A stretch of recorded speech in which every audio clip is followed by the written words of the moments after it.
دریائے سندھ کے کنارے لینسڈاؤن پل کے قریب قائم یہ ہے 7 سہیلیوں کا مزار، جسے سندھی زبان میں ستن جو آستان بھی کہا جاتا ہے۔ اس پہاڑی کے لیے ایک مشہور کہاوت ہے کہ 7 بیبیاں جو کہ آپس میں سہیلیاں بھی تھیں، ایک ظالم بادشاہ سے چھپنے کے لیے اس پہاڑی پر پناہ لی، اور جب وہ بادشاہ ان 7 خواتین کو ڈھونڈتے ڈھونڈتے اس پہاڑی پر پہنچا تو پہاڑی پھٹ پڑی اور 7 خواتین اس پہاڑی میں دفن ہو گئیں۔ کہاوت کے مطابق اللہ نے خواتین کی عزت محفوظ رکھی اور وہ زمین کے اندر چلی گئیں۔ اس سارے واقعے کا کوئی بھی تاریخ میں سراغ نہیں ملتا، نہ کسی کتاب میں اس بات کا ذکر ہے اور نہ ہی کسی مورخ نے یہ واقعہ بیان کیا ہے، اسی لیے اسے صرف ایک قصہ یا افسانہ بھی کہا جا سکتا ہے۔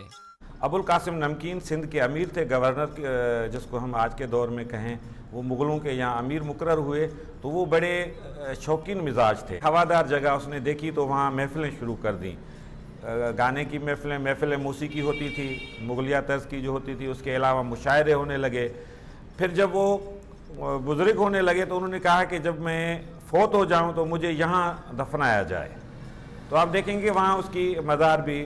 موجود ہے۔ اس کے حوالے سے ایک متھ جو ہے وہ ٹریول کر گئی، وہ متھ یہ تھی جو حقیقت جس کو سائنٹیفکلی نہیں مانا جا سکتا،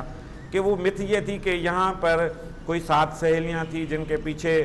کچھ لوگ تھے، وہ خود کو بچاتی ہوئی یہاں پہنچی، دعا مانگی کہ ہمیں اللہ سے حفاظت میں رکھ، پھر یہ پہاڑ کھل گیا اور وہ 7 اس میں گئیں اور پھر وہ پہاڑ بند ہو گیا وغیرہ وغیرہ، اس طرح کی یہ ایک متھ بن گئی۔ لیکن بنیادی طور پر یہ تاریخی طور پہ مغلوں کا وہ جو ان کا رائل کلاس ہے، جو اپر کلاس ہے، ان کا یہ قبرستان ہے۔ اس کے بعد یہ اب تاریخی ورثہ ہے سندھ کا۔ لینسڈاؤن پل کے قریب قائم اس چھوٹی سی پہاڑی پر بکھر کے گورنر رہنے والے ابو الحسن نمکین اور ان کے خاندان کے مزارات بھی موجود ہیں، جو کہ مغل فن تعمیر کا شاہکار ہے۔ دریا کے کنارے اس پرفضا مقام پر روزانہ کئی سیاح گھومنے کے لیے آتے ہیں، لیکن سہولیات کی کمی اور بہتر دیکھ بھال نہ ہونے کی وجہ سے یہ تاریخی مزارات ٹوٹ پھوٹ کا شکار ہیں۔ لوگوں نے حکومت سے مطالبہ کیا ہے کہ اس قومی و تاریخی ورثے کو بچانے کے لیے اقدامات کیے جائیں، سہولیات فراہم کرنے کے ساتھ ساتھ یہاں سے غیر قانونی قبضے بھی ختم کرائے جائیں۔